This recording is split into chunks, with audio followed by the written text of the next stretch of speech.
object is the appearance that it has. You can jitter the material of an object with the zpy material.jitter call. Here we are giving the active material of the Suzanne object to the jitter.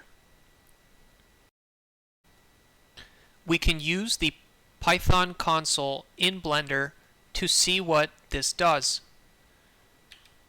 Jittering the material changes properties of the material such as the metallic, the roughness, and specular.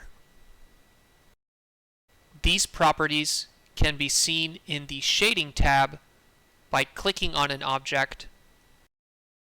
In the Shading tab, you can select the object and then play with these properties in the node editor.